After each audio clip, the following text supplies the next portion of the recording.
Thank you for being here on time. I have a lot that I'd like to cover, so let me pray and we'll just go ahead and begin. Father, thank you for your history and what you have done, what you are doing.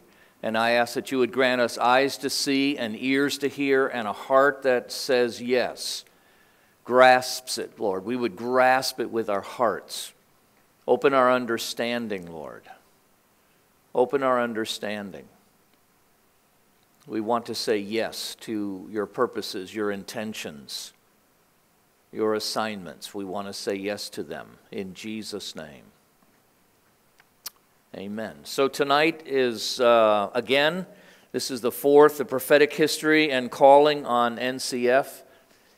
My guess is there'll be 8 of them. There'll be 4 more, I'm just guessing, this being the fourth. So I'm telling you, this is August 2015, and I don't want to go back over how we got to this point in time, but they're all out there on YouTube. You're welcome. Just Google the prophetic history and calling of New Covenant Fellowship, and you'll find them. Thank you to everybody who's helping to make that possible. So I've put here there are 2 prophetic focus areas that have existed over this time period since 1981, actually prior to 1981 in all of our lives, but the congregation, the NCF congregation since 81, and in my life. So I've done double arrows focusing on my life because tonight is the first of a couple where it'll be the major emphasis on what God did in me, how He spoke to me. My hopes are to help you understand why I'm going, where I'm going, how we got here, and to give you ideas, hints about how to look at your own life, how God is leading you, has led you. So this will be a bit of focus on me. I'm thankful that the first 3 have been exclusively on NCF. So this is from a prophecy. I read a bit of this last time. This is Dan Cheatham's prophecy in 1990. Remember, these kind of got lost for just about 5 years. When renewal came, they surfaced all of a sudden. Somebody had kept them. And this is a part of Dan Cheatham's. But the Lord keeps dealing with you to do it the slower way. Because God is, and I love this word, God is maneuvering you. I think I mentioned that this morning. God is maneuvering you. It was a strange word. He's moving you. I interpret maneuvering. He's got you here. He's moving you over here. He's wanting to get you in a particular place. And so it's a process. It takes time. It's slow. He's doing it the slower way because God's maneuvering you, and He's putting you and your church. So I want to emphasize that. It's dual fold. This was a prophecy Dan Cheatham gave to Faye and I, actually at a family advance. But so much of it was how we would be doing things as a congregation. He's you and your congregation in a strategic position for this last time revival. Again, sadly, at the time that Dan gave this prophecy, I didn't even know there was going to be a last time revival. That was all news to me. So all of that just went over. But in looking back over these 34 years, with that lens, understanding to some degree what God has been doing, is doing, it's been fascinating to watch how God has led us and brought us, maneuvered us, and brought us to the place where we are today. And so this is kind of the key thought. God began showing me that He is sovereign.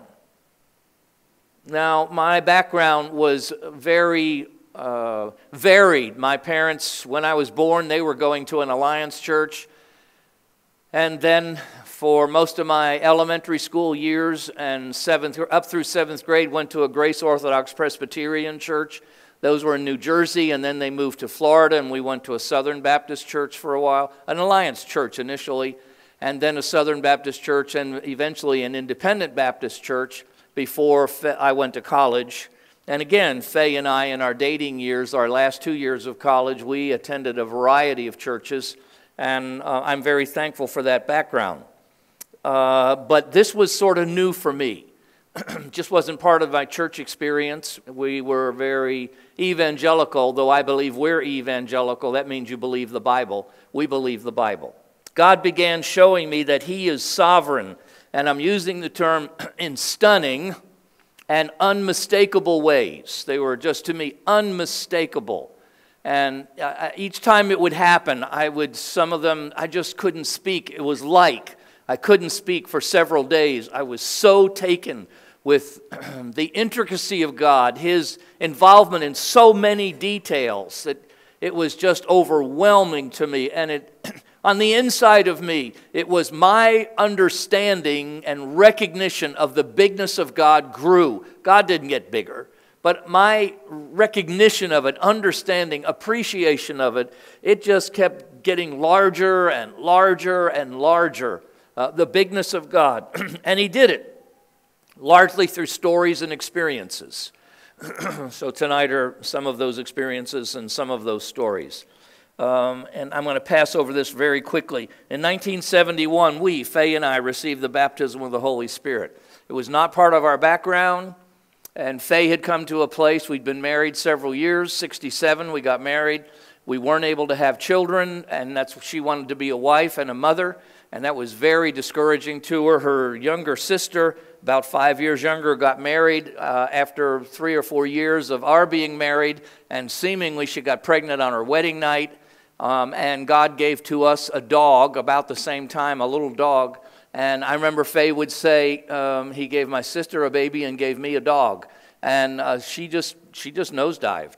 And she got to the place where she was convinced God didn't love her, and that she had been a good girl all of her life, and how the devil twisted and warped all that. It didn't pay off, because the real desire that she had was to be a mother, a wife and a mother, and it apparently that just was not going to take place. So she decided she was going to end her life, and she was in the process of looking for how could she end her life and not hurt herself.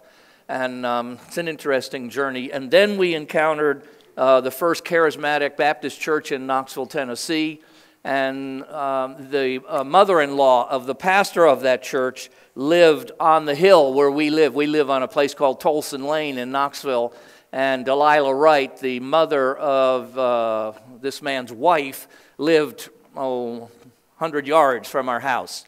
And that's how we got in contact. And that's quite an interesting story. It's not the focus of this time, but I received the baptism in the Holy Spirit sitting in my living room, academically, having been to several meetings, watched people be prayed for, and I just took a chair from the kitchen, felt like that's what I was prompted to do, sit in it and just tell the guy. He'd come to our house to wash diapers. It wasn't an excited, bonkers meeting where everybody was out of their mind with hysteria. Actually, the pastor was overusing our washing machine, washing dirty diapers, and it was Faye and I and Frank. And that was the deal. And he laid hands on me, and I didn't speak, and I knew he laid hands on me several times. And then I saw a whiteboard, and it had a passage, a verse, it had something written on it in another language, and I read it. I've only seen that once, and that was 1971. And I had a fluent language instantly. Little did I know what God would be asking of me or giving me the opportunity to participate in, but that was in 1971. 1972, our first daughter we adopted. Heather was 6 weeks old. During that time period, and that began quite a journey for us, during that time period in 73, 74-ish, I put in the church that we were going to, North Glenwood Baptist Church, someone that was highly respected, not there, but was a visiting speaker, was Charles Simpson. And I remember the thing that I enjoyed about Charles Simpson the most was the stories that he told. I would tell Faye, I love his stories. I love his stories. And I would look forward to the tapes. These were cassette tapes. Now, this is that long ago. They were cassette tapes, and boy, whenever he'd launch into in his sermon one of his stories, I paid such attention. Then I put 73 as stunned in North Glenwood. North Glenwood was a time, that was a church that eventually went into great error. But before it went into great error, who was there? Not Ken Copeland was there, but who fathered him, the man who fathered him. Kenneth Hagin. Kenneth Hagin came. About the time that Kenneth Hagin came, we were having extraordinary phenomena that would take place. People would see great balls of light. They would see them outside the windows. People would see rain at one window. It was a Baptist church, and had windows, I guess not like ours. They were big, tall windows, and you could see out of them.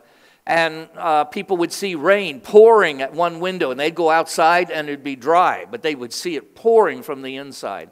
That was the place where one day we were having a home group downstairs, and we walked upstairs. Somebody had been upstairs and said the place is on fire. We all ran upstairs, and it was filled with smoke and smelled like cedar. And the sanctuary, it was filled. Was it so full you couldn't see? No, it wasn't that full. Was it full enough that it was clear? Everything was covered, and there was more than a gentle haze in the room, yes.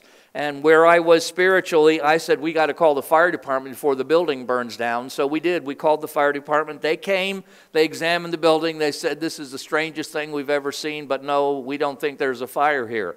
We eventually woke up and realized, you know, the Shekinah presence came and visited us. And I thought, oh my goodness. Healings.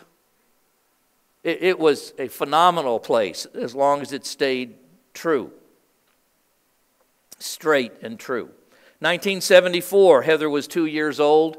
I was in graduate school, and I was supposed to give a paper in Phoenix, Arizona as a part of my work. So we had a car that was given to us, a Chevy Caprice, and it wasn't even finished paid for. They just felt like they were supposed to give us this car, and they continued to make payments on it and give us this, and it wasn't really an opportunity, the requirement that I had to go to Phoenix and present this paper. And so Heather was 2. We built a platform in the back seat, so that's where she took the ride. We decided, I contracted with my grandmother, my dad's mother, who lived in New Jersey, that we would paint her house. But first I had to take the trip, and the money that she was going to pay for painting the house, that's how we'd pay for the trip. So we went to Arizona, and then we went to California, and went up the California coast to southern Oregon, went across Oregon to Idaho, went up to the northern part of Idaho, crossed into Wyoming, and then went straight to New Jersey, and then painted this house, and from New Jersey went back to Tennessee. It was quite a journey. And this is where the fuel pump story takes place. And God began to teach me that He's going to tell me things, and He's going to tell me things through the experiences, the events of life. We were going to get another deposit from Grandma when we got to California.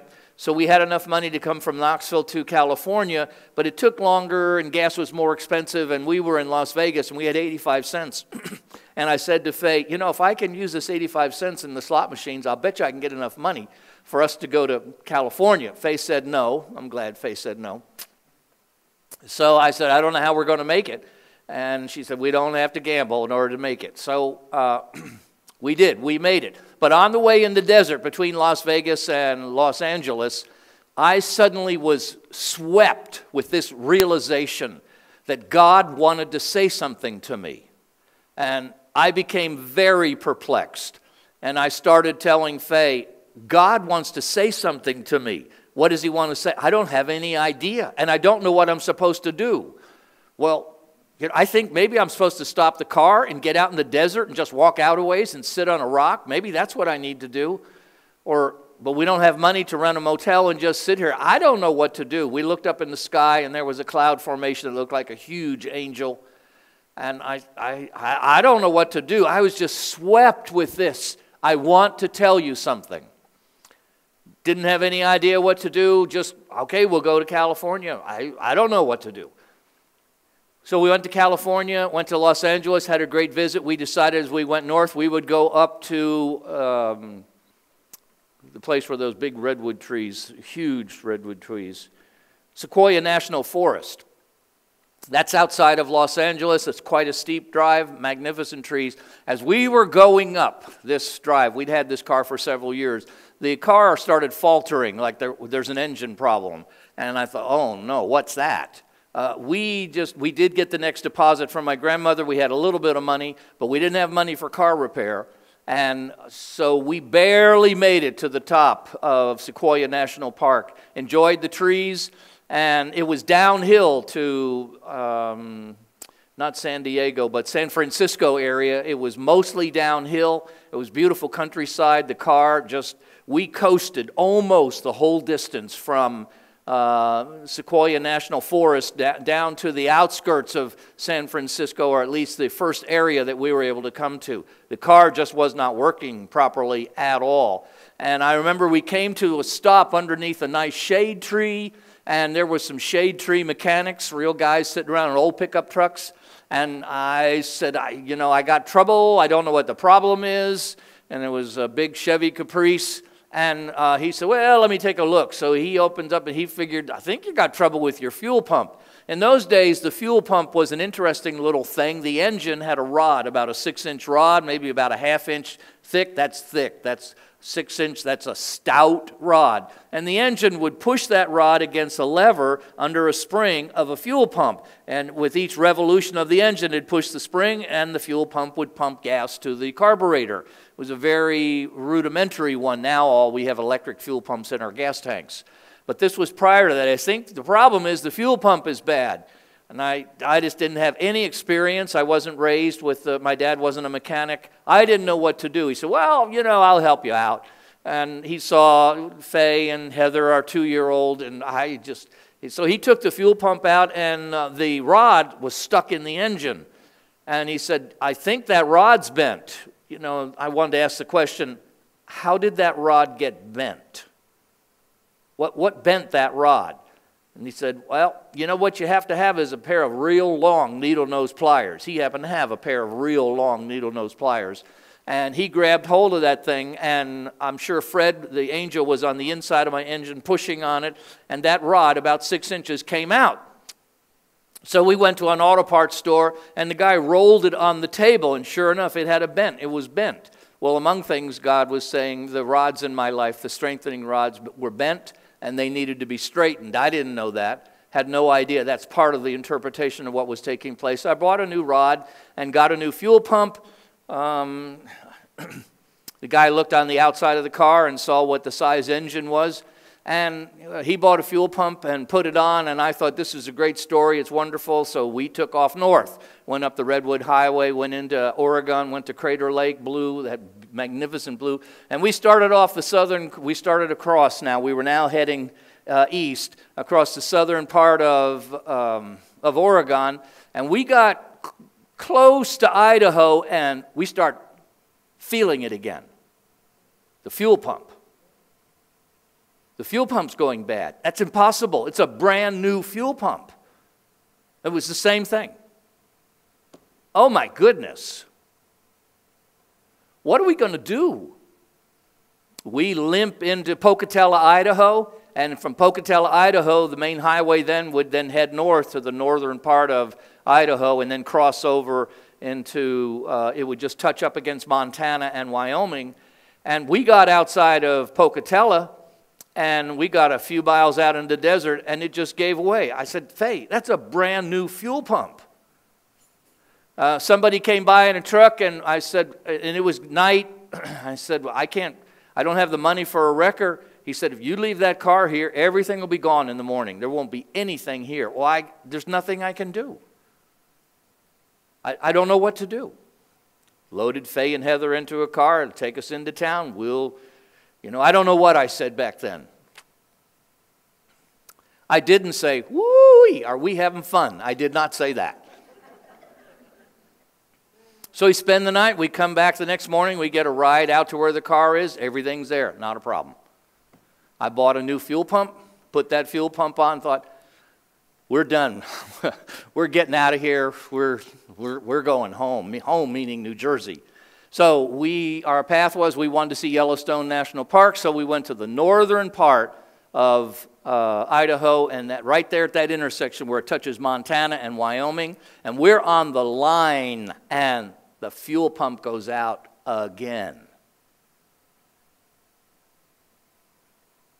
And this time, and we used to get it started, don't do this, kids, this is what you don't do. We would get a little gasoline and pour it in the carburetor to get the car started. And right there on the line of Idaho, Montana, Wyoming, the engine catches on fire. So here we are, right in the middle of the road. The engine's on fire. Faye screaming, "Sell the car! Get rid of this thing!" Honey, if we sell the car, we won't be able to get home. And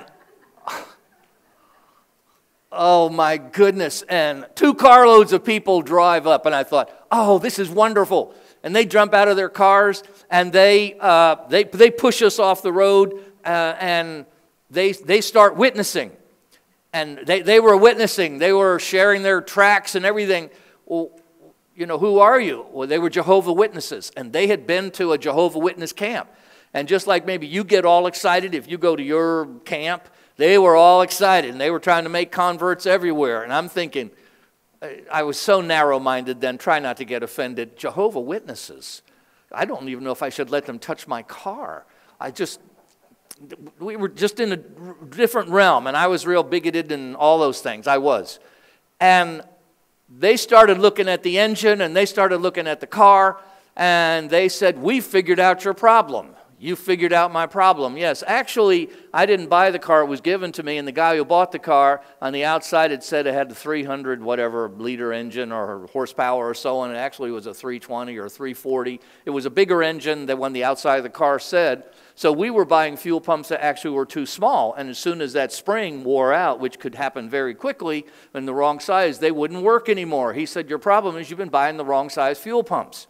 And I'm scratching my head, God, how did these people who, you know, what I didn't understand really, a lot of it was, he was addressing my bigotry, but he was also saying the name. Pay attention to the name. Just pay attention. They were witnesses of mine, whether they were witnesses or not. They were Jehovah's Witnesses. They were witnessing to God. They had the answer.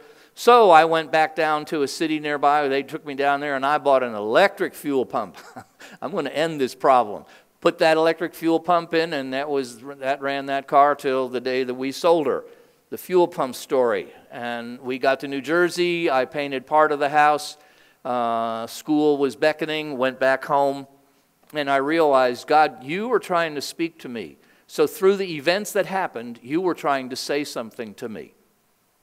You were saying something was bent that needed to be straightened out. You were saying that there's a bigger engine inside than you realize. There's a bigger engine. And the appearance, there's a much bigger engine than what it appears on the outside. And look for me. I will give you information, and I can do it any way I choose. Now, that was a story that happened to me, and that's what I believe God was trying to tell me. Well, why didn't he just say it all at once? I would have never got it. I would have never. So now I look back and say, well, that was good. That was good that the fuel pump went out in Sequoia National Park. It was good that it went out, the brand new fuel pump went out in southern Oregon and quit completely in southern Idaho. It was good that the fuel pump went out there right in the middle of the road. That was good. Do you mean the engine catching on fire? No, but what God was doing was good. And my definition of good was beginning to expand. What's good? What can God use? The 1974, the fuel pump story. It really, really impacted me. 1981, we were there. I backed up a little bit for significant events in my life. 1981, New Covenant. We were just getting into Guatemala in a big way, and Belize, and we sent 8 teams. And I began to make this. I was so hesitant of going. I didn't want to go.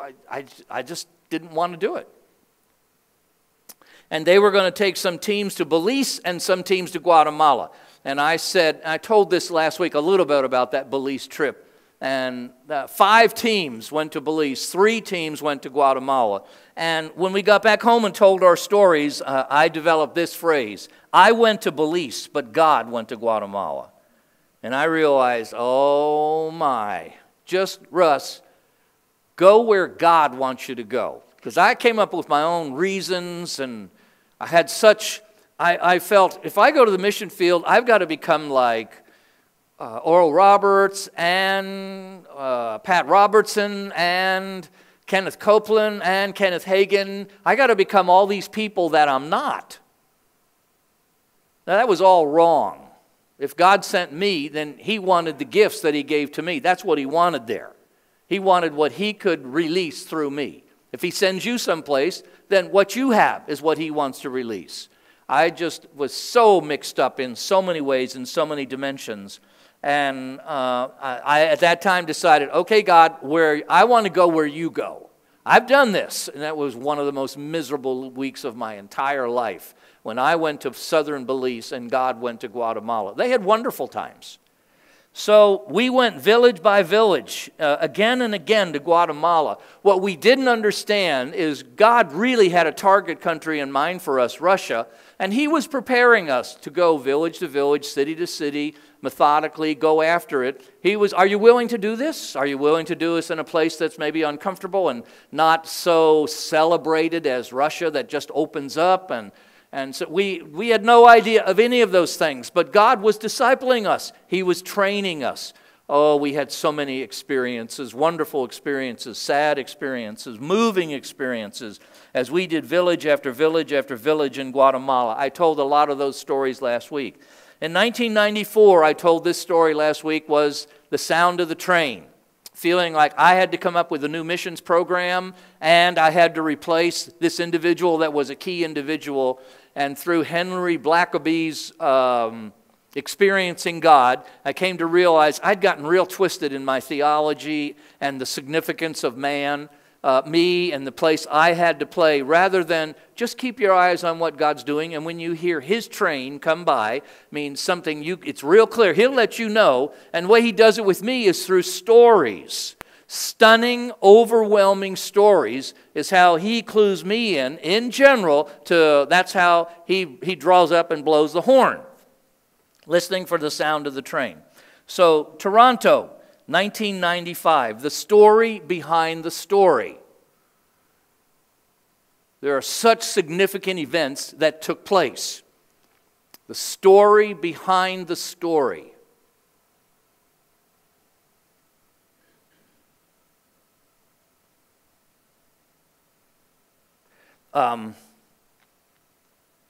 So here it is, what should be up there, but I think I'm getting it up there. Mike Bickle in 1983, the IHOP had started. Bob Jones, God has used Bob Jones in the background as a key part of New Covenant.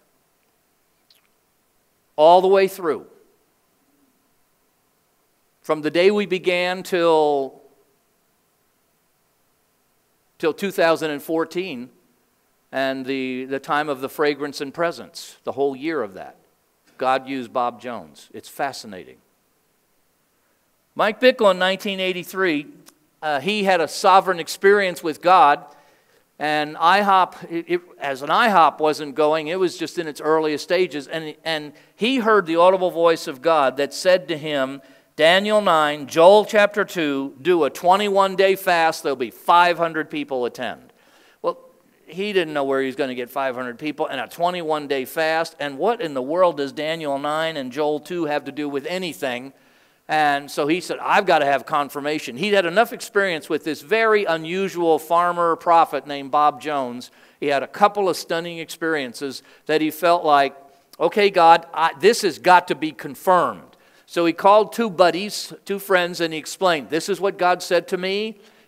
He said Daniel 9, he said Joel 2, he said do a 21-day fast and there's going to be 500 people attend. So he said, I'm going to take you to an old guy out in the country. Now he's kind of strange, he's going to dress real strange and he's going to talk funny and I'm going to ask him to confirm to me, if God will confirm to me through him what God told me personally. So he called up Bob Jones and said, Bob, I would like to come. And Bob said, I already know. God already showed me why you're coming. That unnerved Mike. That would unnerve you. It would unnerve me. So he tells his friends, they go driving out there, and Bob said to him, now, if you tell me first what God told you, and I say, yep, that's what God told me, you'll never believe me. So he said, let me tell you what God told me, and then we'll confirm. And he said, what you're to do is, You're to remember Daniel chapter 9, Joel chapter 2. You're to do a 21-day fast, and there's going to be 500 people come. You know, those, you don't know what to say.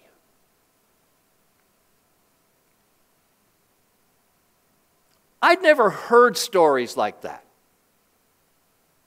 They were so stunning to me. So, on the 20th day of the fast, so this made it May 27th, 1983. They'd had 500 people. They're on the 20th day. They were going for it. And Bob Jones, in front of the 500 people, says, well, God has spoken. Okay, what has he said? And he said, well, that you're going to go into a 3-month time period in Kansas City where there's going to be a drought. And what God is doing with this drought is so many things. It's way beyond our capacity to grasp it all. But for 3 months, and it's going to picture the spiritual drought that is in the nation. And it's only going to be 3 months here. But it's going to picture, it's going to be a type, it's going to be an illustration of what's coming to the church in the United States and I guess globally. But he wants you to know God knows the day it's going to end. So he's going to give you an example.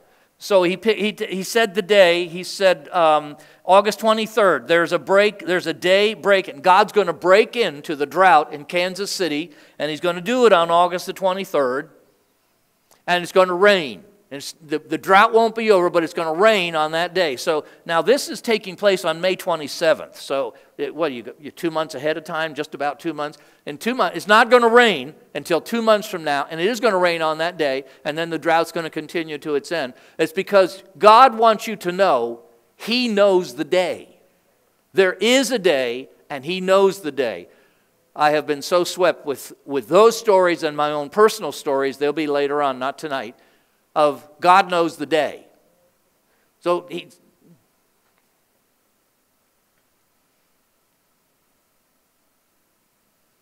they complete the fast.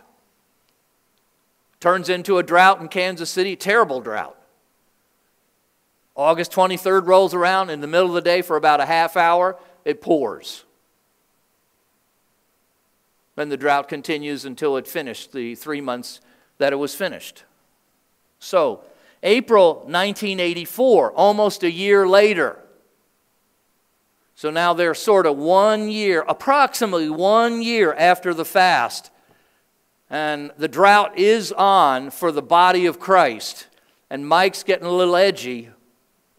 And, you know, he started asking God, how long is this going to last?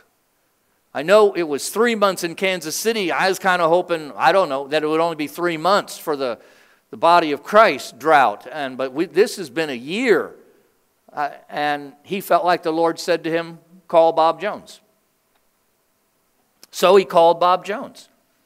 And he said, how long is this going to be? And Bob said, God's spoken to me. What'd he say? So they get together and Bob says, it's going to last 10 years.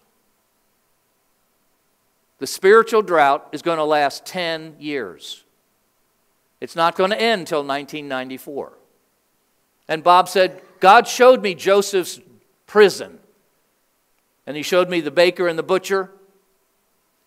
And he said, God told me that in the body of Christ, there's poison in the bread. What's being ministered from some people, some churches, some individuals, there's poison in the bread. And I've got to cleanse things. It was during that 10 years that Jim Bakker and Jimmy Swaggart fell. When Jimmy Swaggart fell, the whole economic structure of giving to ministries and churches was drastically altered.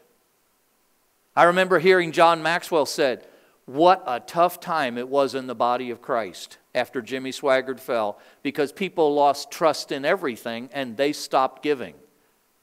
Lots of ministries stopped. What was going on?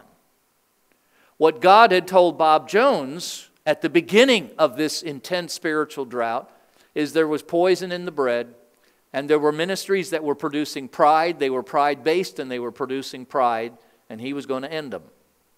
And there were ministries that were producing humility, that were done in humility, and he was going to promote them. And it was going to take 10 years. And he told him that humility, pride, cleansing And he told him that when I do begin to move, it's going to call for humility. What I'm going to do is going to create humility in the body of Christ. And he told him, I'm going to offend the mind to reveal the heart. He said, I'm going to do the reversal of Acts chapter 2. It started out with a mighty rushing wind, then tongues of fire, and then they appeared drunken. And Bob told Mike Bickle, it's going to be the reverse. When it starts, 1994, it's going to start with wine. It's going to cause offenses everywhere. It's going to call for humility. He said, God said, I'm going to produce humility in the body. And then it's going to go to fire, and then it's going to go to wind. And Mike said, I didn't sign up for wine. I don't want wine. He said, I want Finney. I want people where they're smitten by God and they lie screaming on the ground in fear of God and torment. He said, that's what I've signed up for, not wine. And in essence, in that conversation, well, God's chose wine. You can choose whatever you want. God's chosen wine. I learned a long time ago, if you go to Belize and God goes to Guatemala, you'll be very unhappy. You'll just be unhappy.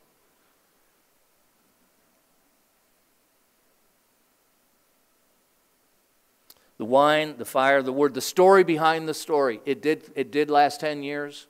There were ministries that shut down. There was a drastic overhaul in the financial underpinnings of ministries. But behind the scene, God, through a country prophet, revealed to a young man who led a group of intercessors to pray for what was going to take place, that the real thing was doing is he was drying up some of the pride-producing ministries in the United States and around the world. And then he was going to create an opportunity for humility to be lavished upon the body of Christ. And you really did. You had to humble yourself.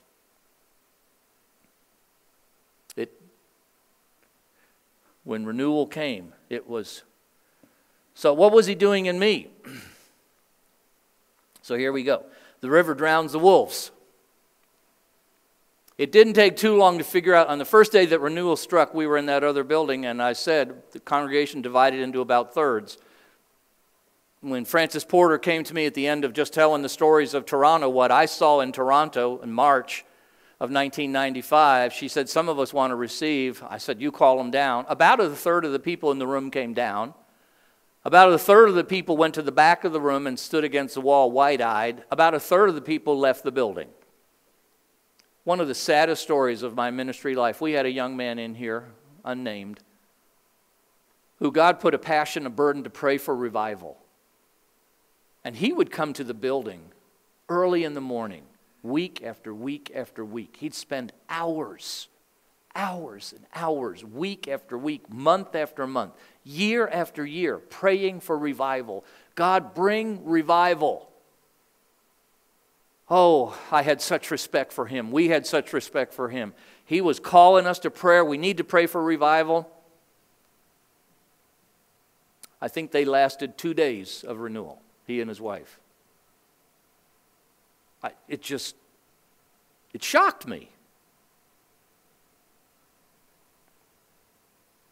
People falling all over, tumbling on the floor, people crying, people laughing. There'd be people that they'd take their hands like that, make like a gun go, pew, and they'd shoot somebody, so to speak, in the back who wasn't looking, and they would react like somebody hit them with something and they didn't know. And I'd think, what I said last week, this has got to be wrong because I've never seen this before.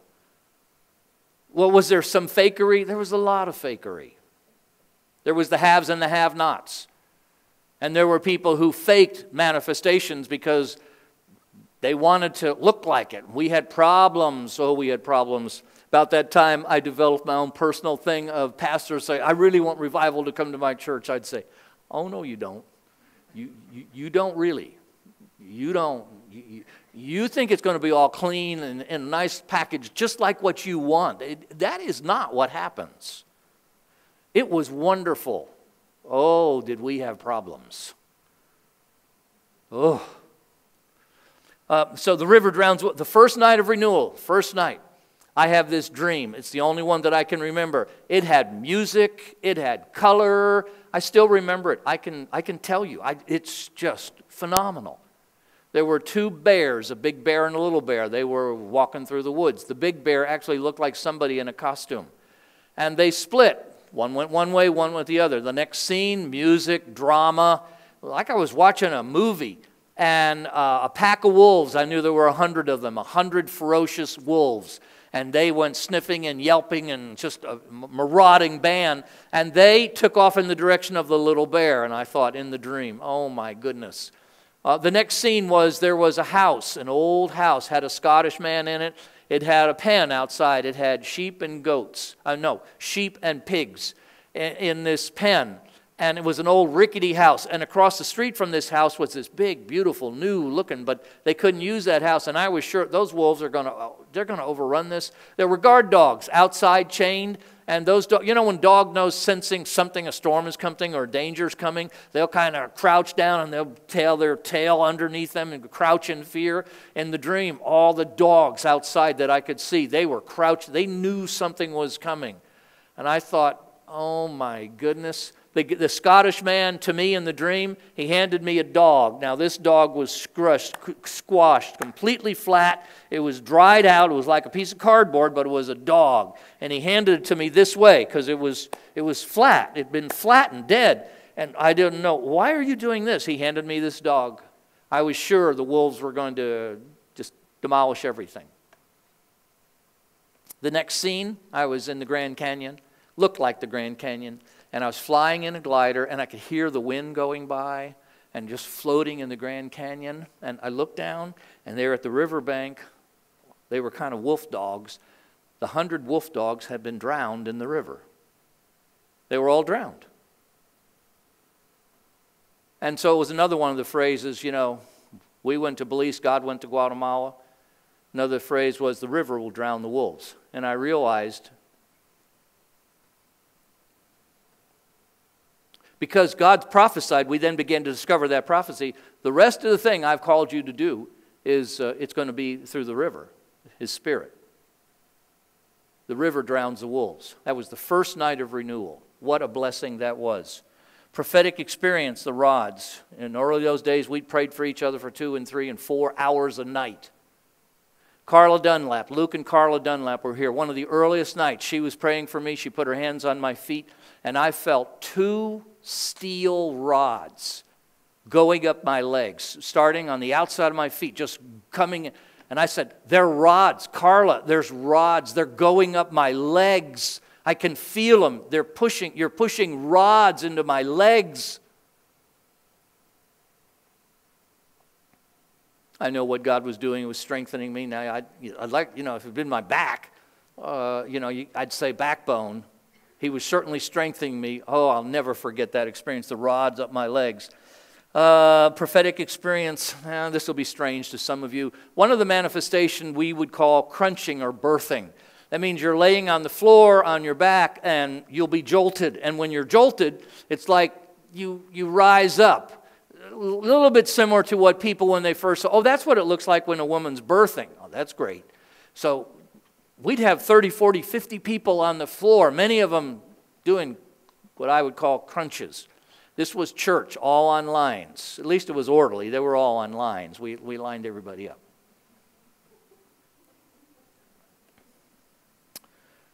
And one night, real late, Glenn Reevely and I were there. We were there by ourselves.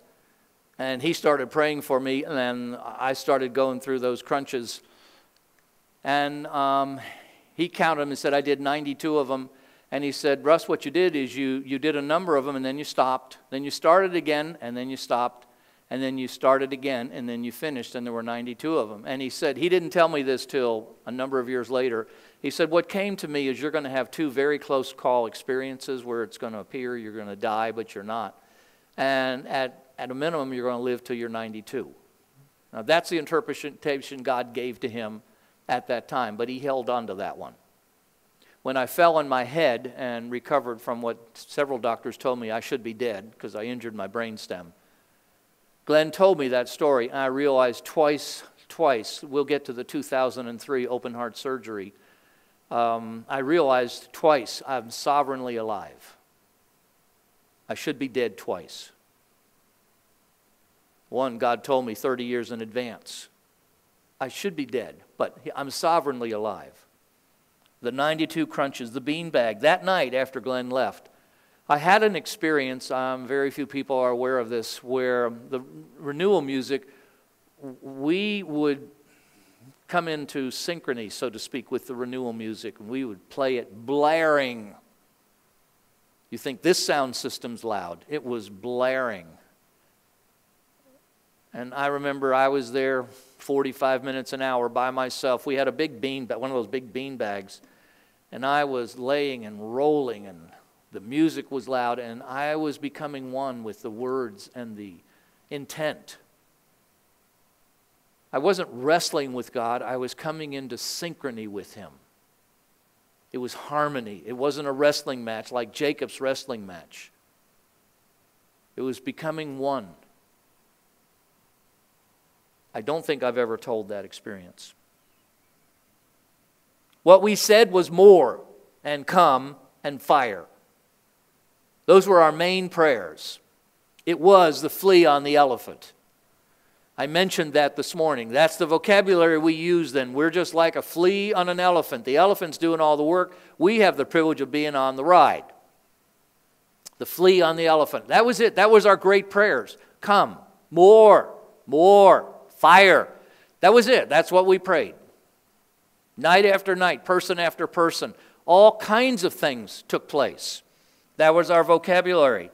And then, boy, did the clouds of confusion come. Wesley Campbell released a cassette tape. He did a ministry session, a kind of a home group ministry session. Wes had been here. Stacy had been here. We really liked Wes and Stacy. And he released a tape where he was just chatting with people, and they had a precursor to renewal, the 1994 renewal that started in Toronto. They had a precursor in Kelowna, British Columbia. And several years in advance, it was a much more minor scale, but the same kinds of things. And they began to watch the manifestations. There were all kinds of manifestations. And they began to conclude the manifestations are a language. And if you read the language, it gives you a hint what to pray for the person who God is doing something with. That was a fascinating idea to me. The manifestations are a language? Well, let's say there were people who had good reason who really were opposed to that. That's going to create people faking things. Now you're going to make differences with people, and everybody's not the same. Well, it's true. We all don't have the same gifts. We all don't have the same personality. We all don't have the same talents. We all don't have the same physical strength. We're so different. God has made us so different. But in this outpouring, it's like the same thing is available to everybody. God was pouring out His Spirit, but He still was going to do different things in different people. That idea just was fascinating to me. Oh, that caused a lot of friction among us. So I began to study the manifestations, and it gave me a hint what to pray for. So if somebody was having the crunches, then I would say, Lord, let it come. What you're birthing something, Lord. I wouldn't have any idea what He was birthing unless He gave it to me. Well, whatever you're birthing, more, Lord, more, come. Bring it forth, what you're birthing. The future, now, whatever it is you're doing in this person, through this person, let it come. That's just an example. Caused a lot of conflict, suggesting that the manifestations themselves were a language. There's no end to the languages. So the concept of languages and God speaking in language was growing. So these were things that occurred during that early, so to speak, first year of renewal. It's fascinating.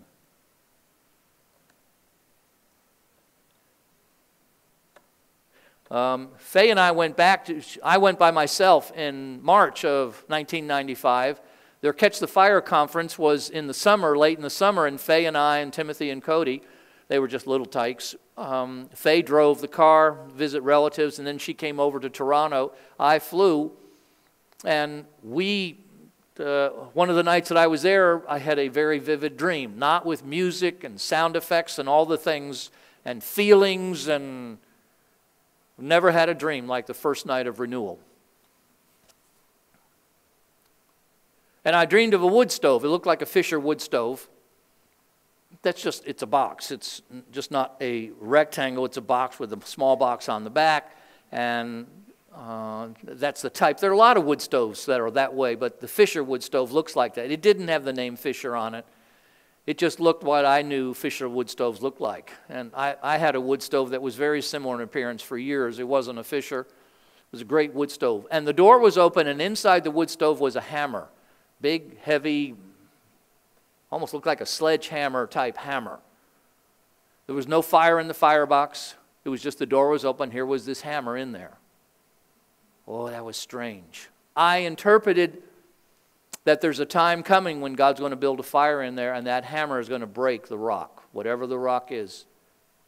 There will be a time that comes when there will be fire in that firebox, and that hammer will glow, and it will accomplish what God intends. Now's not the time, because at that meeting was the first time I heard in person Mike Bickle. He came. Even though he was really opposed to the idea of wine, that's not what he was looking for. Nor 10 years from the time they did this fast. Then they did many other fasts and so on.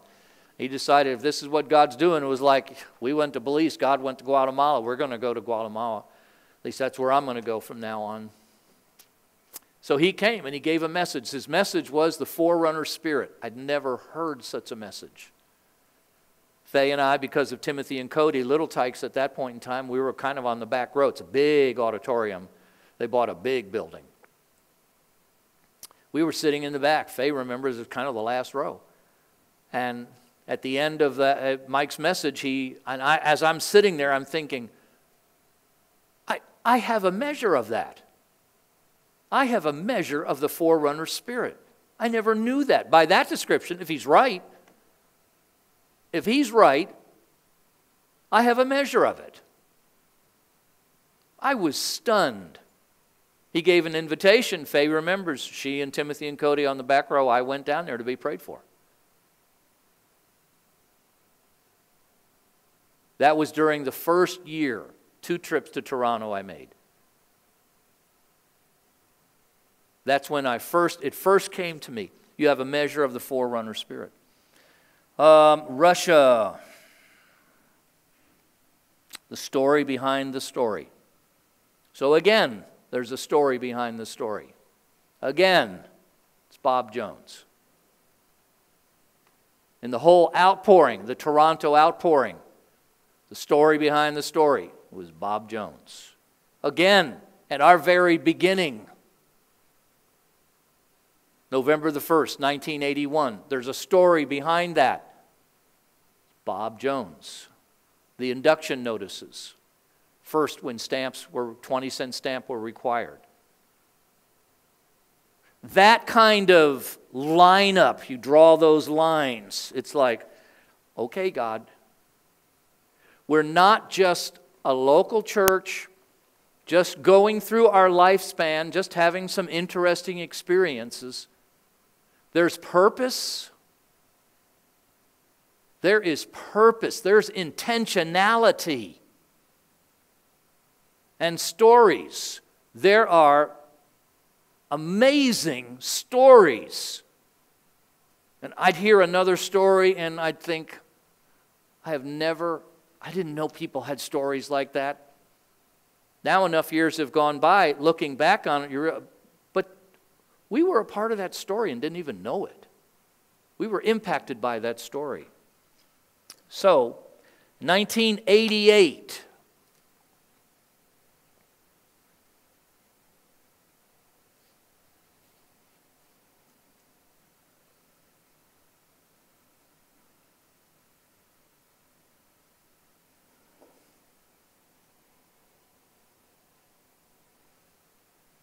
I'm going to play the first part of it. Do you think it'll play? It will. We got heavily involved in Russia.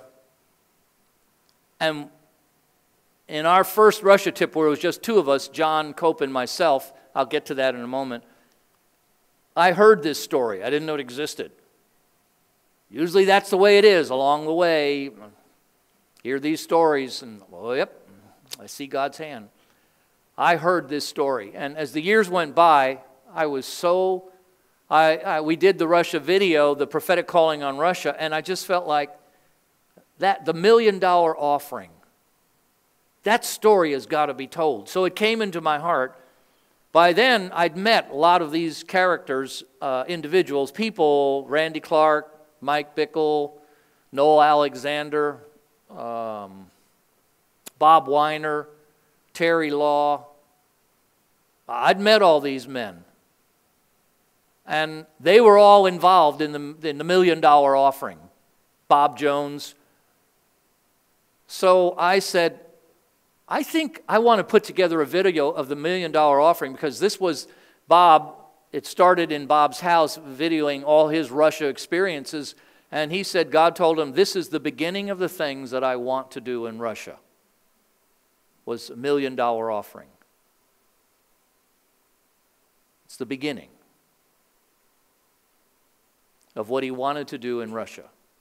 What God wanted to do in Russia. It started with a $1 million offering. 1988, he went to Mike Bickle and said, you're going to take a $1 million offering. Mike was mostly a believer at that point in time in these kinds of things. Right, $1 million offering. Maybe a $30,000 offering, maybe something like that. Nobody ever heard of a $1 million offering. So I made the video.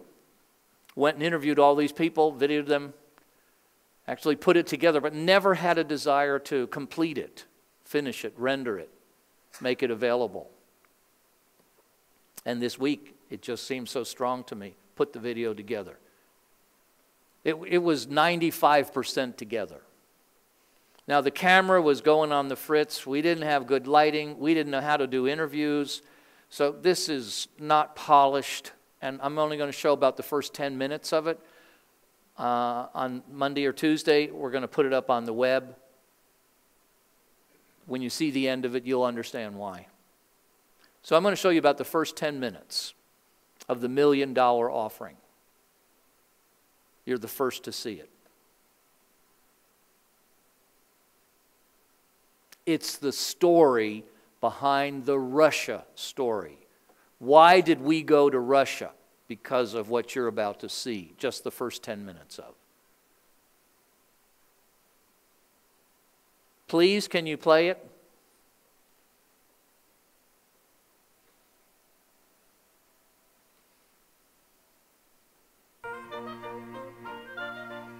A little louder. Because what this was a sign and a wonder. Absolutely. By no means was it a full measure. It was only a token. Is there video on it?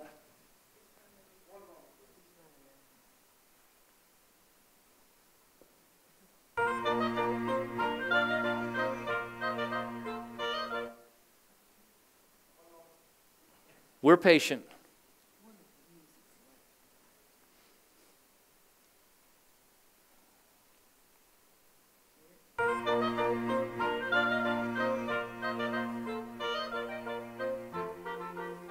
Because what this was a sign and a wonder. Absolutely. By no means was it a full measure. It was only a token. And if this $1 million offering would come supernaturally. My name is Russ Porcella, and I'm pastor of a local church in Knoxville, Tennessee.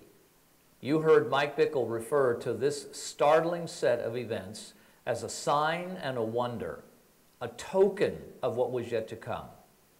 Bob Jones, in the experience that he had, was told that this was the beginning of the things that God was going to do regarding Russia and Russian-speaking peoples. I wanted this story to be told by those who were the actual participants in this drama that God orchestrated. The Lord showed me that He was going to bring over $1 million in one great offering to go into Russia. And that it would be a key time that Russia would need it. And He showed me, He said, I'm going to have a millionaire call you today. To confirm it. had a garden back there in Kansas City. I always went out and dug in it. And he said, I'm going to start a work that will raise up a beginning of things what I want to do in Russia. So I was told to go dig in a place, and I dug up a lot of other articles in my garden out there. And I went out and I dug that day, and I dug up an old toy down about 2 foot. I never dug that deep before, but I was told where to dig. I did. And it was a bus, Eagle Coastline. It's all cleaned up and restored. And so as I dug that up and looking at it, I saw that there was a long bus, and it was a cast iron bus. And I'd never seen anything like it before. It hadn't been, it was only made in one edition. It was 1923. And the bus was still intact. And he said, Noel Alexander and a lot of the other brothers there in Kansas City are going to be keys in this thing. So I dug that bus up, and I was told that I was to give it to Noel Alexander. The Lord is going to give him $1,000 right away, out of nowhere. And the Lord was going to put another thousand with that, which is $1 million. And Viola come outside and said, there's a man who wants to talk to you on the phone. That's his wife. So I went in, and it was John DeLorean. The car manufacturer? The car manufacturer. Mm-hmm. And he was calling me up to thank me because I'd given him a prophecy that he thought was really too hard. I told him that he had been ducked 3 times into Jordan. And the Lord's going to duck him 4 more times. That he'd gone through 3 trials. He's going to go through 4 more.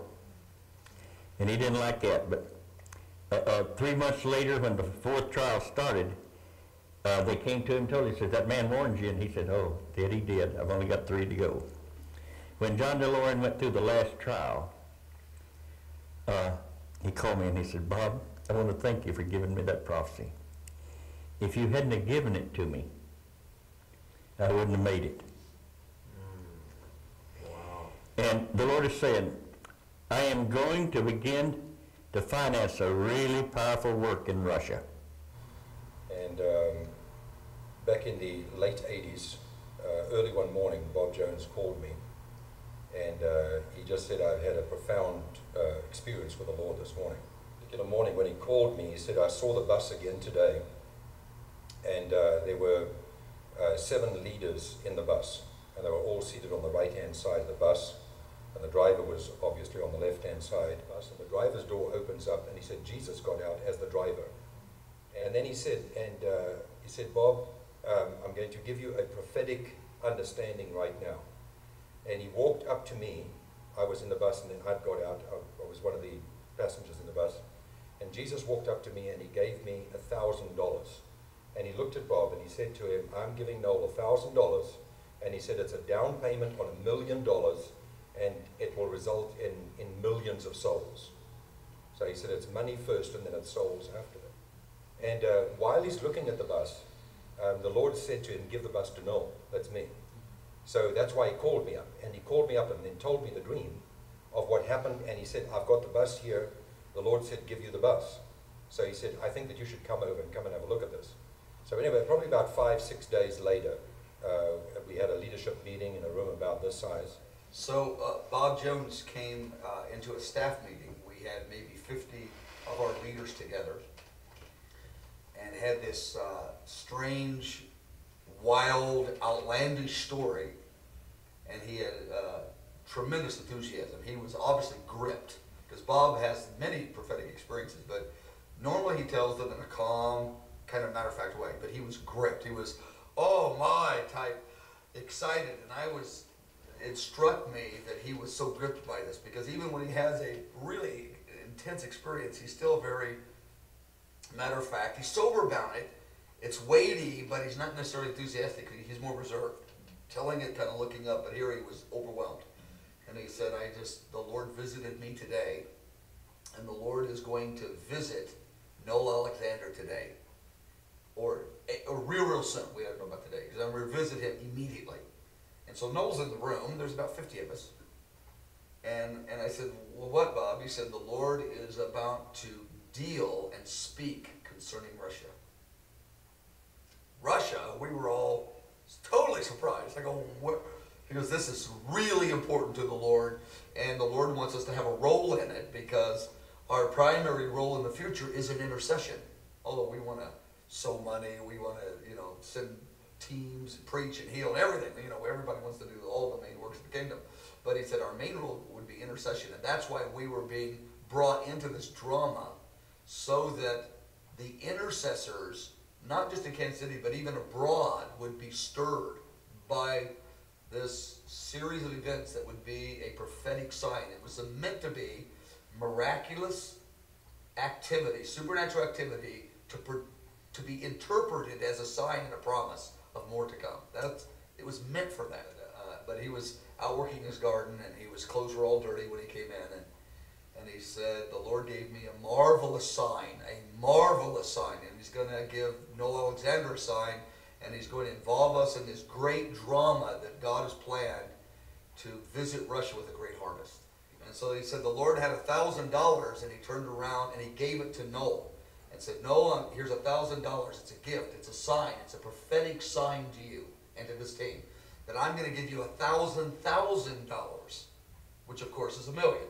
And this $1 million is going to signify a down payment of 1 million souls in Russia, which is only a down payment, because 1 million souls is not the full harvest of Russia. I mean, there could be 100 million souls in Russia. I mean, who knows? The number will be vast, way more than 1 million.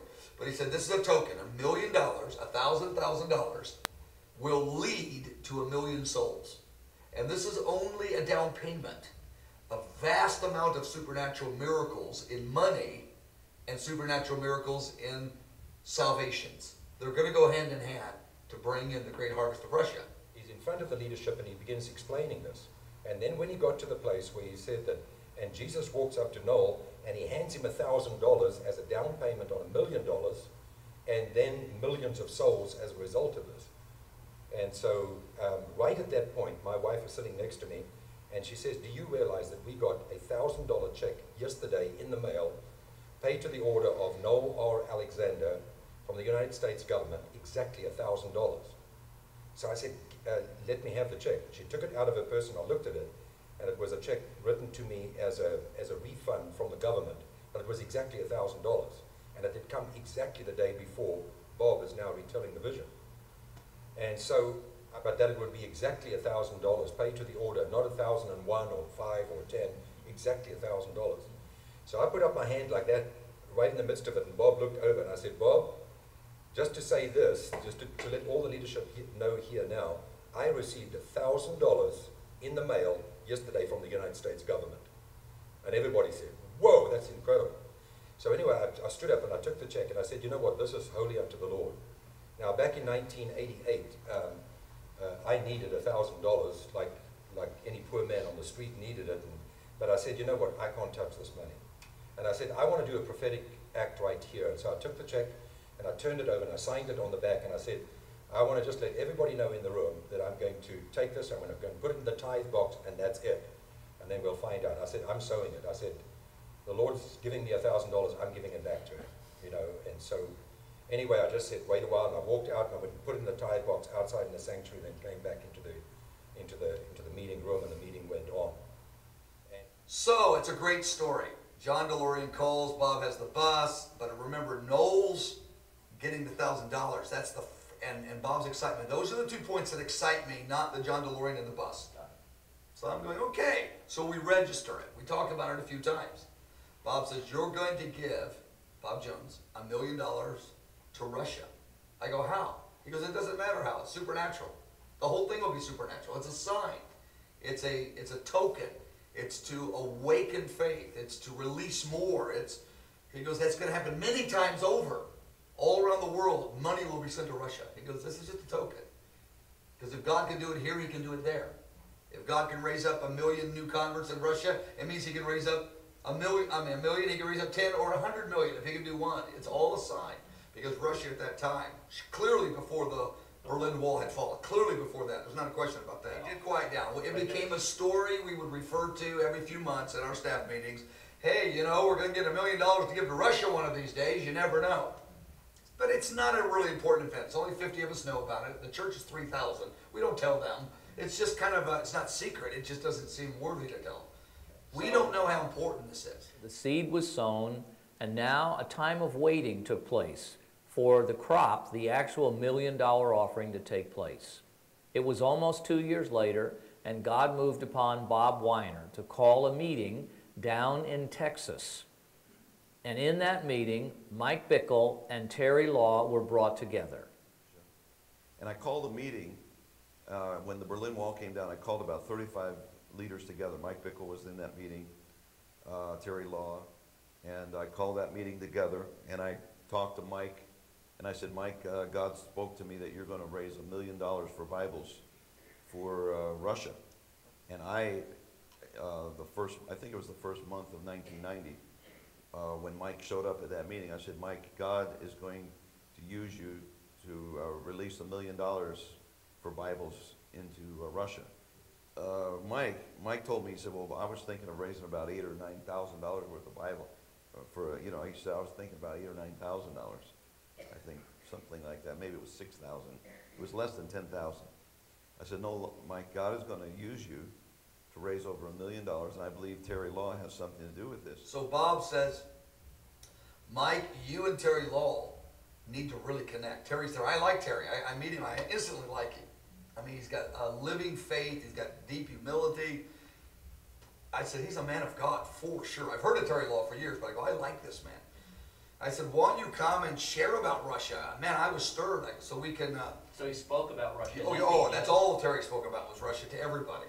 And so I said, come and speak to us in our church, and let us take an offering and just bless you, help you get over there. I'm thinking of, you know, give you some plane fare to get back and forth, help you, you know, pay your way so you can go there for a couple months and preach and train leaders. And I said, maybe we can, you know, take an offering, and maybe a substantial offering, who knows, maybe $5, $10, $20, $30,000 to help you come and go, to make it easy for you, so you can actually get into Russia and do the work of the ministry. And Bob Weiner speaks up and goes, well, you know, 10, 20,000, whatever the number is. What? He goes, give him $1 million. And I look at Bob Weiner, I go, well, that didn't cost you anything to say that. And of course, Bob Weiner's answer would be something like, well, it won't cost you anything either, because God will give it to you if you do it. It's not yours, it's God's anyway, you know. He'll give it to you if it's His will. And then I begin to think about, oh my goodness, I've heard this before. I've heard this, give Russia $1 million before. And so I think of it in my mind, I'm going, and of course, Bob Weiner doesn't know this. Right. And I still don't quite know if this is that. You know, I'm going, you never know. It was in early 1990. I had just come back from Russia. And in fact, I was ministering. I'd been in a church somewhere in America, and I can't remember the name of the town. But we'd had a healing service. I flew home early Monday morning. I was dead tired when I got home. I remember about probably 11, 12 o'clock in the morning, my phone rang. Bob Weiner was on the phone. And Bob said, Terry, I'm down in Dallas. I've got some leaders of large churches across America. We're in the Hyatt Regency down here at the airport, and they want to find out what God's doing in Russia. Would you be willing to come and talk to them? I said, well, Bob, when do you want me there? I'm a little tired. I've just flown in. He said, can you be here in 2 hours? You know, Bob, he's very impatient. Very persistent, and I said, well, let me pray about it. It was going to be a short prayer. Should I, Lord? No, I'm too tired. No, well, can't come. But I knew. I said, give me a couple of minutes. I put the phone down. I prayed, and the Lord said, go. So I called him back. I said, yeah, I'm coming. Aren't you glad you went? Yeah. I jumped on I headed for the airport immediately, caught the first flight out of Tulsa into Dallas. A couple hours later, walked into the room. There were a whole host of pastors around the table. There was a man right across the table from me. I found out later his name was Mike Bickle. I didn't know who he was. They asked me to talk, and I spent an hour talking about what God was doing. Of course, the wall had come down in Berlin just before that. And anybody who was strategic was obviously thinking, if the if the wall's down, what plan has the church got for Russia? And I'd been telling people for 3-4 years, I said, the wall's going to come down. I know the wall's coming down. Prophetically, God had said it. I said, we've got to get ready for it. So anyway, Mike never, I remember him sitting across the table, just focused on everything I said. And when I was done talking, he got up, came over, shook my hand, and said, we've got a church in Kansas City. Would you come and talk to the elders of our church about Russia? So I said, sure. That's the only invitation I had. So about a month, or 3-4 weeks later, I went down midweek on, I think it was a Wednesday night, to speak to the elders of the fellowship that they had. This is in Kansas City In Kansas now. City. I drove up from Tulsa. I remember there was about, I'd say, 40, 50, 60 men in the room. And when I was done talking on Russia, Mike and I were talking at the front of the building, the front of the room. And this guy came up from the back. I found out later he was a prophet. His name was Bob Jones. I didn't know who he was from Adam. He didn't look like a prophet, and I apologize to Bob if he ever hears this. But and he looked at the pastor and he said, "This is the man we're going to give $1 million to." I looked at him, looked him up and down, and said to myself, "Uh-huh, well, sure." And quite cynical, actually, inside. But Mike's response totally threw me off guard. He said, "Oh, is it Terry?" Bob said, "Yeah, I saw him in a vision this morning. He's smuggling guns into the North Country." He was speaking metaphorically, because we were smuggling Bibles into Russia. He said, he's smuggling guns into the North Country. I saw him going over the mountains. I saw the Spirit of God going with him. This is the man we're going to give $1 million to. And then Bob explained, he said, we had a prophetic word through Bob Jones here 2 years ago that had 3 parts to it. He said the first 2 parts have been fulfilled perfectly. The third part was giving away $1 million. He said, I guess it must be you. He said, we're going to have a conference here in 2 months, a prophetic conference. Would you be willing to come and talk to the people about Russia? So I said, okay, kind of tentatively. It seems like now it seems as now it's June-ish. It's about June. You have a prophetic conference. Our prophetic conference is in July. Okay. It's only a couple weeks after Terry Law visits. It's very soon after. I mean, a week or 2 or 3. It seems like at the most. I can't remember exactly, but it seems real short. And so we get our church together on a Thursday night, which is an odd time to me. We just called it. Just a last-minute calling. And maybe 1,000 people showed up out of the 3. So only about 30 of the church showed up. Terry told his story. And I was so stirred by this story as he's telling it. I got up in front of the congregation and said, you know, I don't really know what you guys should do, but I am so stirred. Although I've heard the story now 2 to 3 times with Bob Weiner in Texas, to our leaders privately earlier that couple days earlier that day or the day before, and now to the whole church. And I said, I am going to commit next year's vacation. I said, wait, 2-week vacation? I said, you know, maybe it's $1,000, maybe it's $2,000. I don't know exactly what it is. I said, I'm going to commit the whole thing, my salary that I would get for it, and the vacation itself. I'm going to commit it to Russia. I said, think about this. It's the first time I'm saying this. You know, it's just hitting me on the platform, just so heavy. Or I'm sitting on the front row. I come up and say this. I go, these men and women are in prison. They've never seen their kids 5, 10, 20 years. And they've never even touched a Bible. I go, they're in prison. Their whole life is in prison for the last 10, 20, 30 years. They've never seen their families for years and years and years. And they've never seen a Bible. And now the door is open. I go, at least we can do is give up one lousy vacation for the gospel. And I said, I'm going to do it. And so I look at my wife on the front row, and she says, absolutely. I know her. She's just like that. You know, I didn't even ask her. I just said it. I said, next year, we're just going to seek the Lord, can vacation, forget it, and we're doing it. I said, who wants to join me? And a ton of people stood up and came up front. Almost our whole staff did.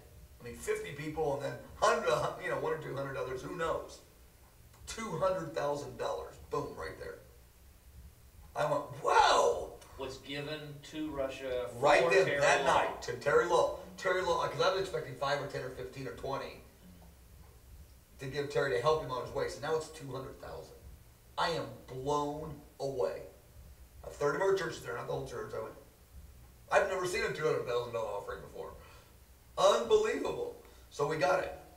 But it was because of the vacation thing. That's how come, people were not giving $50. They were giving 1, 2, 3, 4, 5, whatever. And the power of it was, of our hearts movement, was Terry's story. We get the 200,000 on that Thursday night. Can't believe it. So now it's a week or 2 or 3 later.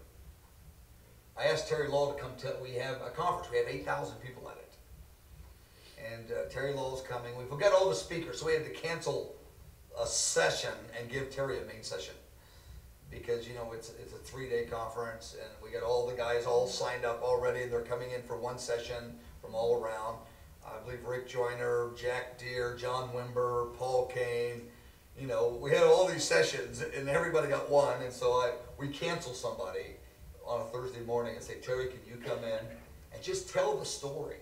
Tell the story to 8,000 people what you told our church a week or 2 ago. And Terry, same thing. I don't know if I can make it. I got so much going on. But he says, I will. And so he comes in just for that one day. And he gets up and tells the story. And I don't have even the thought I'm going to do this, to be honest. I don't even remember premeditating this. Because there were so many other things going on that week. And many things going on. And so I got up and I said, there's a prophecy. Well, there's actually 2 of them. And now that you think of it, Bob Jones with this bus and Bob Weiner.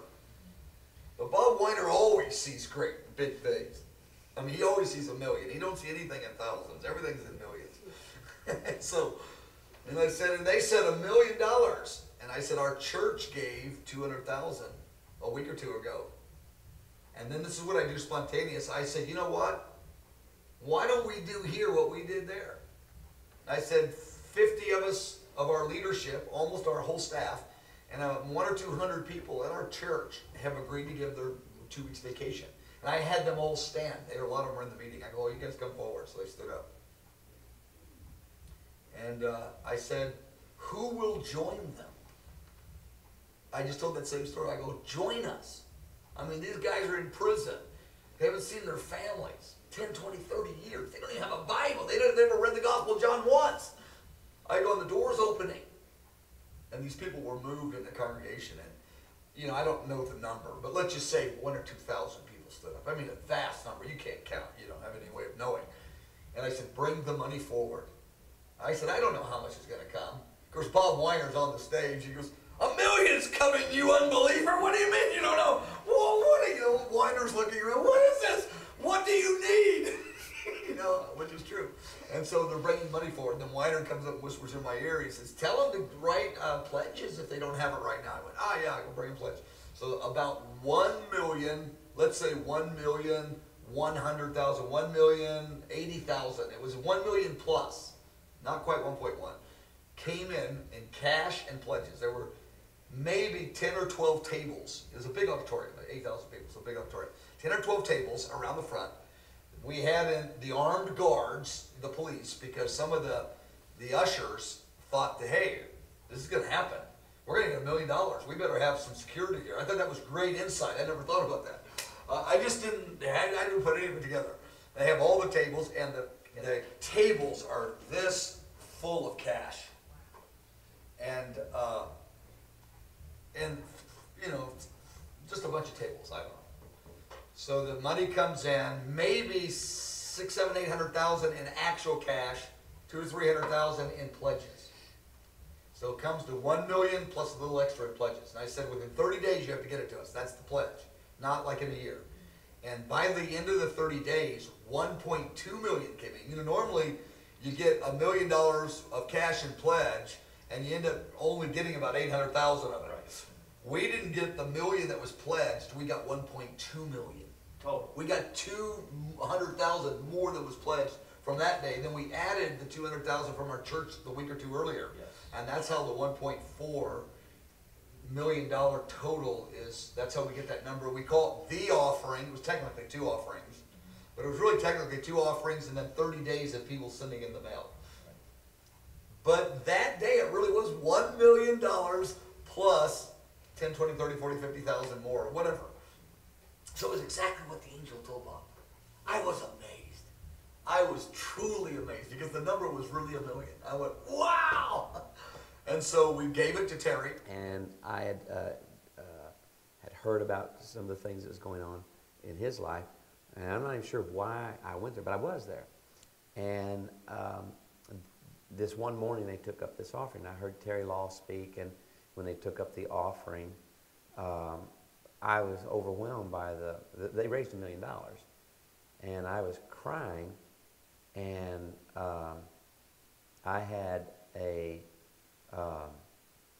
small church at the time, and I felt like the Lord said that your worship team is going to go with you to Russia, and you're going to go to Russia. At that time, I'd never been out of the country, and the farthest thing in my life was that, I'm going to get out of the country because I'm starting a very, very small church, just getting it started. We didn't have 50 people yet, and God had just put this worship team together sovereignly. They'd come, and I told them, hey, one of these days we're going to go to Russia, but they just, we just kind of forgot about it.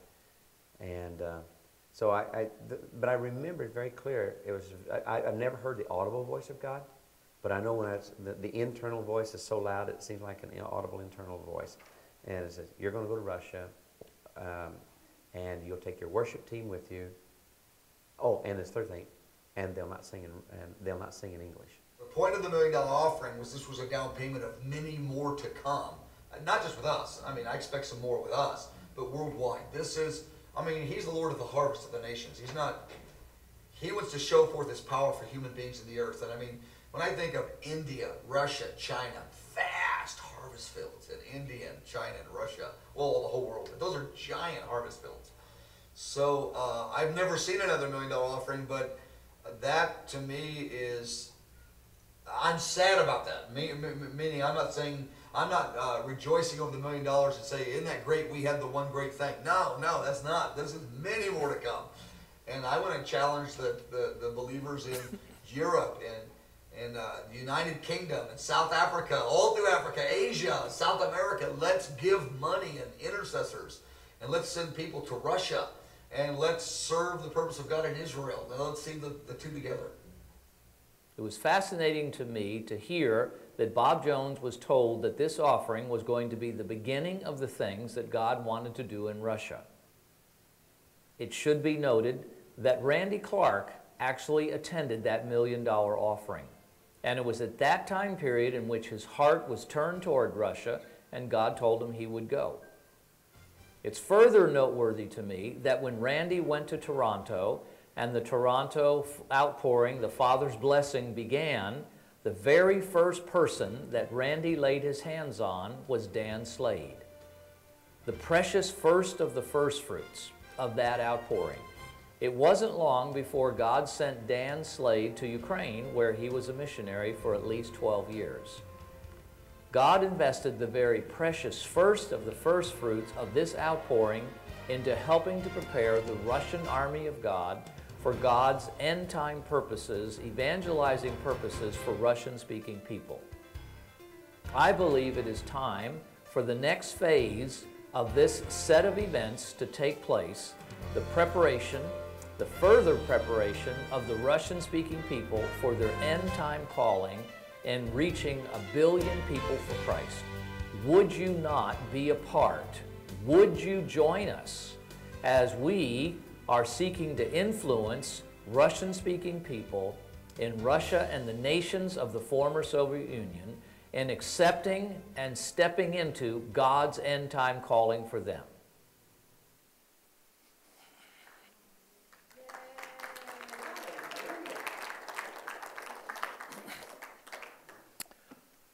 Well, that was 30 minutes. And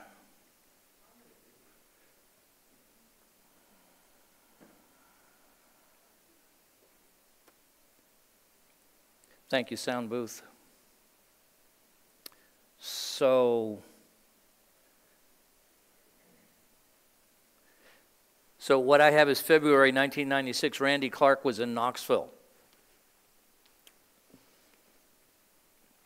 So renewal came here in 1995, March of 1995, so this is 9 months later, approximately a year, 11 months. 11 months later, Randy Clark came, and as a part of what he did, Catch the Fire, rented an auditorium in West Knoxville somewhere, Catch the Fire conference, and as a part of that conference, so God was, I was not aware of this story yet. But there's a story, there's a prophetic story behind every significant thing that happens. And as a part of his conference, he read a prophecy of a world-famous, long-deceased, world-famous missionary, Hudson Taylor, who formed China Inland Mission. Well-respected in the evangelical circles, and again, we are an evangelical church. We believe the Bible. We believe parts of the Bible that classic evangelicals don't believe, but they will. Hudson Taylor vision. He read a vision of Hudson Taylor. Now, Dr. Hudson Taylor, he was born in 1832. He died in 1905. He was a missionary to China. He started prior to Hudson Taylor, world missions was coastline missions.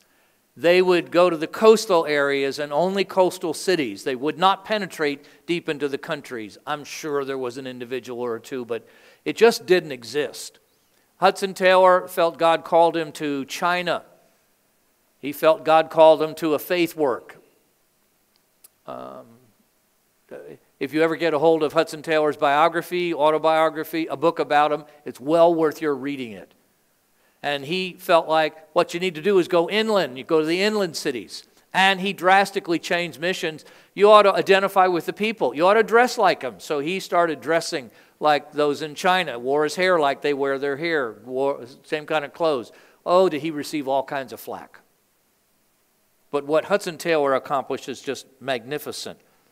Hudson Taylor, a physician, was a man full of the Holy Ghost, entirely surrendered to God, a man of great self-denial, heartfelt compassion, and great power in prayer. Marvelous. On his knees for salvation of the Chinese. On one of his furloughs to England in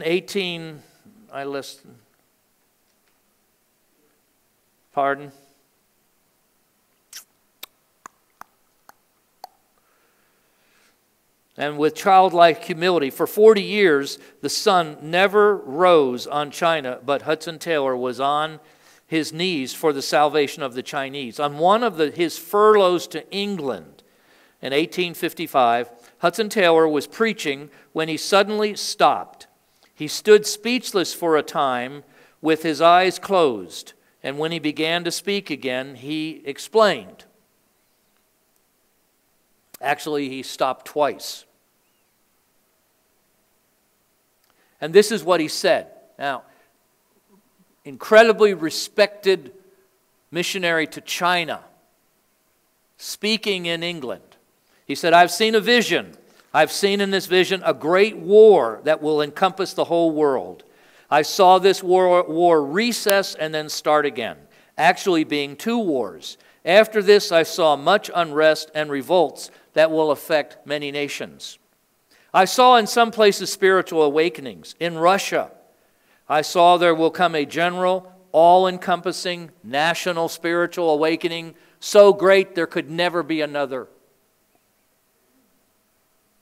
From Russia, I saw the awakening spread to many European countries. Then I saw an all-out awakening followed by the coming of Christ. I sat there speechless. Now,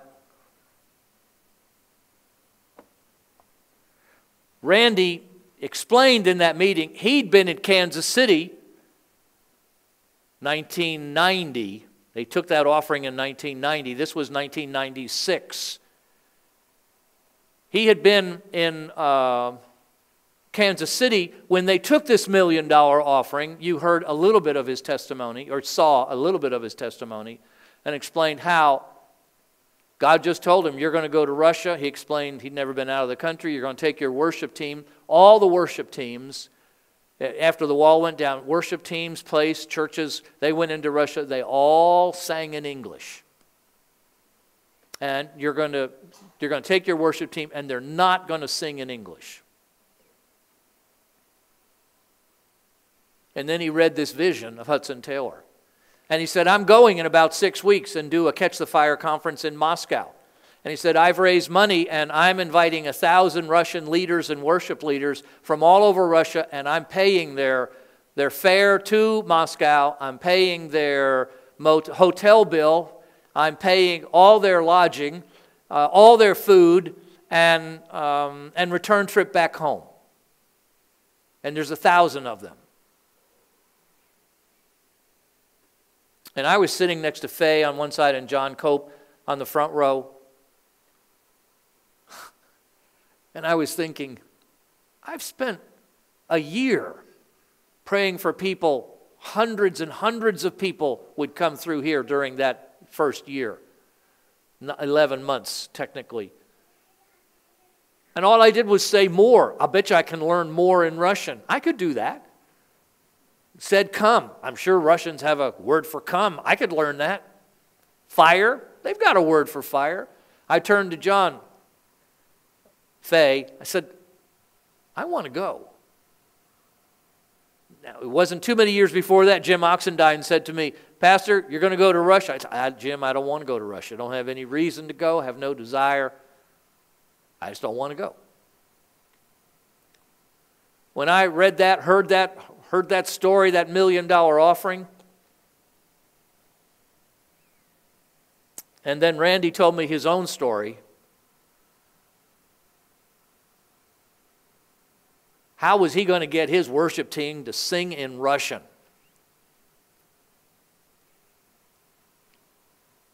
So John Cope and I signed up. There was about 13 people on that team, and we went.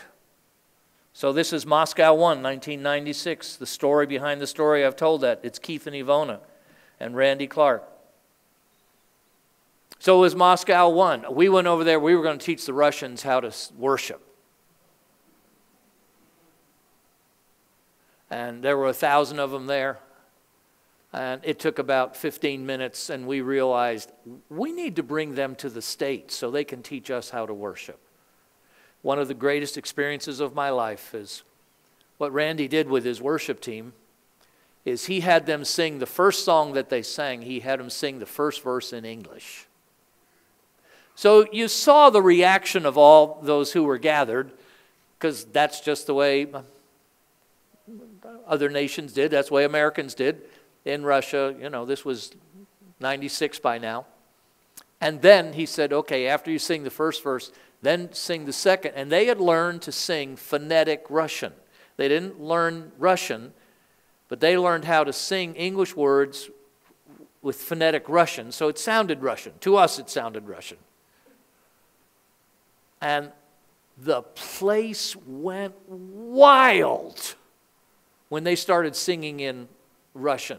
It was enough Russian that it sounded, sort of Russian, maybe baby Russian to them. They'd learned 10 or 15 songs that they could sing in phonetic Russian. I've had so many treasured experiences. That was one of them. It just was ballistic.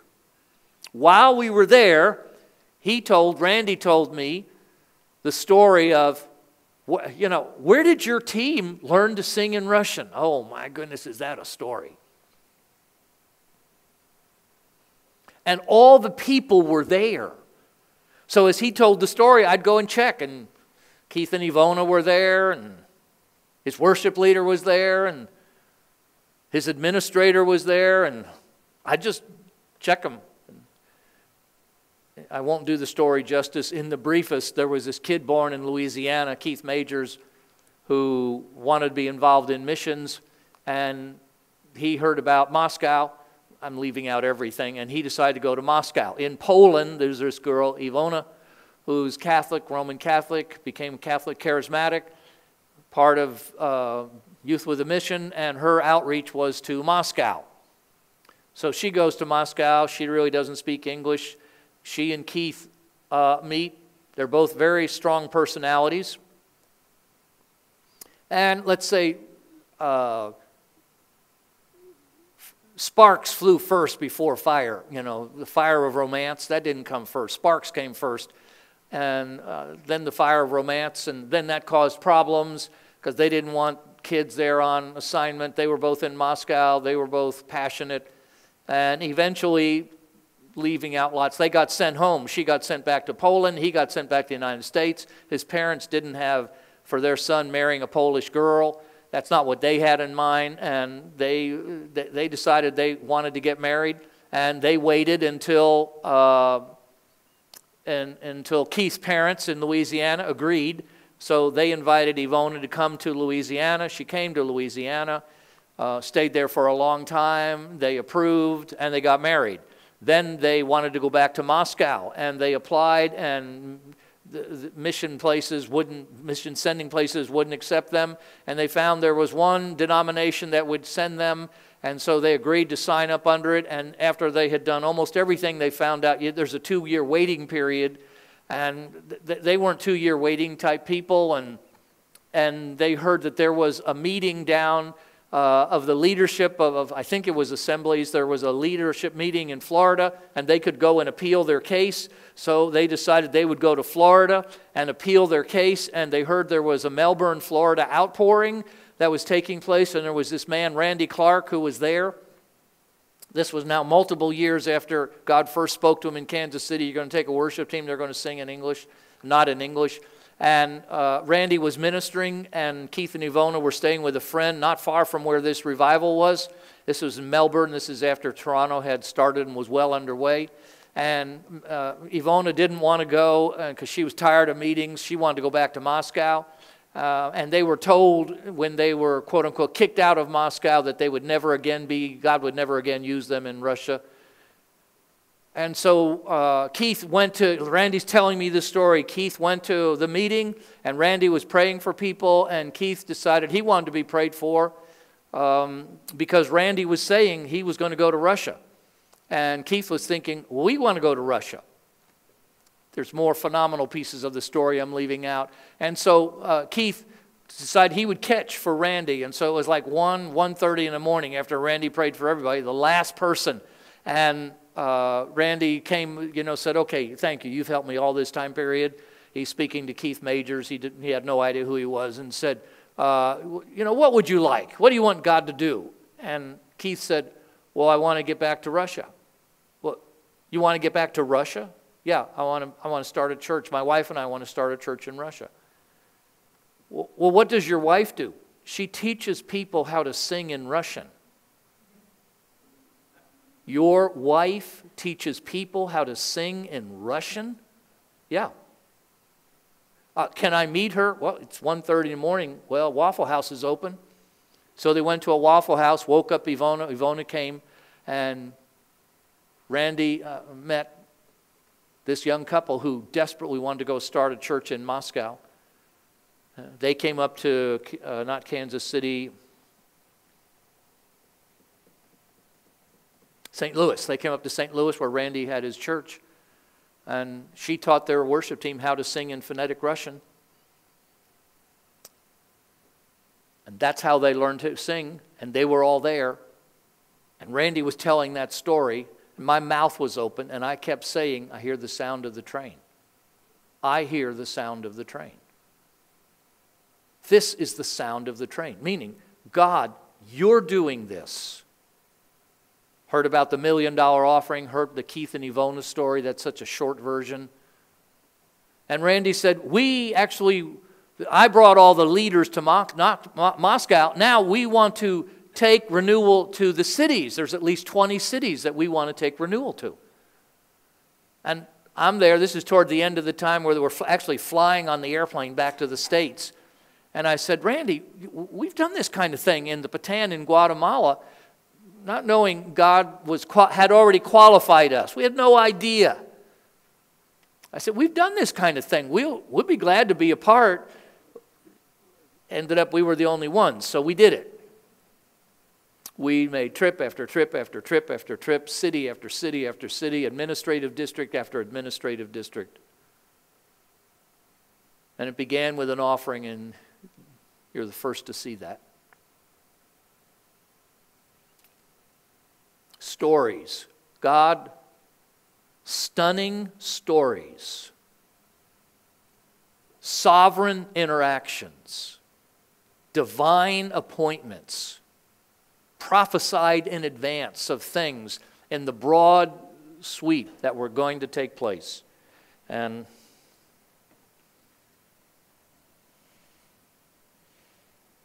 there's more to come.